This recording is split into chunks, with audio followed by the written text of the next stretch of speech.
O começo de 2026 foi um baque para o mercado de criptomoedas. A gente viu um colapso bem dramático, um evento que muitos já estão chamando de o inverno cripto. Nessa análise, a gente vai dissecar exatamente o que aconteceu e, mais importante, por quê. Para começar, vamos direto ao número que importa, 62 mil dólares. Foi nesse ponto que o preço do Bitcoin bateu, o nível mais baixo em 16 meses. E, para colocar isso em perspectiva, estamos falando de uma queda de 50%. Isso mesmo, metade do valor do Bitcoin simplesmente evaporou, desde o pico de 126 mil dólares lá em outubro de 2024. O impacto total no mercado é impressionante. Essa espiral descendente eliminou $1 trilhão em valor. É um número que a gente mal consegue imaginar e que mostra a escala real dessa crise. E aqui está o verdadeiro contexto da queda. O movimento foi tão severo que simplesmente apagou todos os ganhos que tinham sido acumulados desde a eleição de novembro de 2024. Basicamente, toda a valorização daquele período zerou. Então, a grande pergunta é, por quê? O que foi que causou essa verdadeira tempestade perfeita? Vamos detalhar agora os principais fatores. Bom, a gente pode resumir em 4 motores principais que estavam impulsionando essa crise. A política monetária, uma correção que veio junto com as ações de tecnologia, a saída de capital institucional e, claro, as liquidações forçadas. Vamos dar uma olhada em cada um deles. Primeiro, o famoso efeito Fed. Acontece que a indicação de Kevin Warsh para a presidência do Banco Central americano assustou os mercados. O grande temor é de juros altos por mais tempo, o que, naturalmente, torna os títulos do Tesouro, que são mais seguros, muito mais atraentes do que os ativos de risco, como as criptomoedas. Em segundo lugar, a tal da correção sincronizada. Por muito tempo, existia aquela história de que o Bitcoin era um ativo descorrelacionado, que ele andava por conta própria. Pois é, essa narrativa ruiu. Agora ele está caindo em sintonia total com o índice Nasdaq e as ações de tecnologia. E essa correlação com o mercado tradicional nos leva direto para os investidores institucionais. Olha só este número, mais de 800 milhões de dólares. Esse foi o valor que saiu dos ETFs de Bitcoin nos Estados Unidos em apenas 2 sessões. É um sinal claríssimo de que o dinheiro grande está fugindo. E para fechar o fator que acelera tudo. Essa citação aqui resume perfeitamente. Uma espiral descendente alimentada por mais de 2 bilhões de dólares em liquidações forçadas essa semana. Isso acontece quando investidores alavancados, ou seja, que operam com dinheiro emprestado, são forçados a vender automaticamente, empurrando os preços ainda mais para baixo. É um efeito dominó. E por trás de tudo isso, tem uma regra regulatória super importante, as regras de Basileia.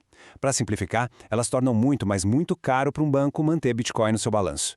A regra é tão rigorosa que, na prática, obriga os bancos a terem $1 em caixa para cada dólar que eles têm em Bitcoin. E aí o resultado é bem direto. No momento de crise, essa regra cria um incentivo enorme para os bancos venderem suas criptomoedas o mais rápido possível.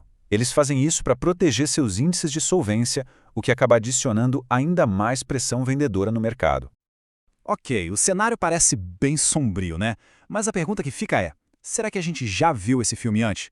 Vamos colocar essa queda atual em um contexto histórico para ter uma perspectiva melhor. A verdade, o Bitcoin já passou por isso, e por coisas piores. É só olhar para as quedas históricas. 93% em 2011, 84% lá entre 2013 e 2015. A história mostra que o ativo já sobreviveu a correções bem mais severas do que a que estamos vendo agora. Colocando lado a lado, fica bem claro, a queda atual de cerca de 50% é sem dúvida pesada. Mas, historicamente, o mercado já enfrentou quedas de até 93%. Isso nos dá uma dimensão importante para a gente poder avaliar o momento atual. No entanto, tem um sinal de alerta técnico bem importante. Pela primeira vez desde 2022, o Bitcoin rompeu a sua média móvel de 365 dias. Para os analistas técnicos, isso é um sinal de que o fundo do poço pode ainda não ter chegado, abrindo espaço para mais quedas. Diante de tudo isso, como é que se navega nesse cenário? Vamos então para a parte final da nossa análise, focando nas conclusões estratégicas. Para atravessar essa crise de fé, as fontes sugerem uma abordagem em 4 passos. Primeiro, identificar os principais níveis de suporte. Segundo, aproveitar oportunidades de longo prazo. Terceiro, acabar com a complacência. E quarto, gerenciar o risco de forma agressiva. Primeiro, os suportes. Caso os preços não se segurem onde estão, os analistas projetam que a próxima grande zona de suporte para o Bitcoin fica ali, na faixa entre 55 e 60 mil dólares. É um nível-chave que o mercado todo está de olho. Agora, um ponto que é fundamental: o fim da complacência. Aquela ideia de que o Bitcoin era imune às finanças tradicionais acabou.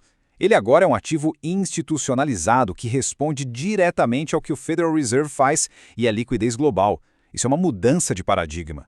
E por último, mas não menos importante, a gestão de risco.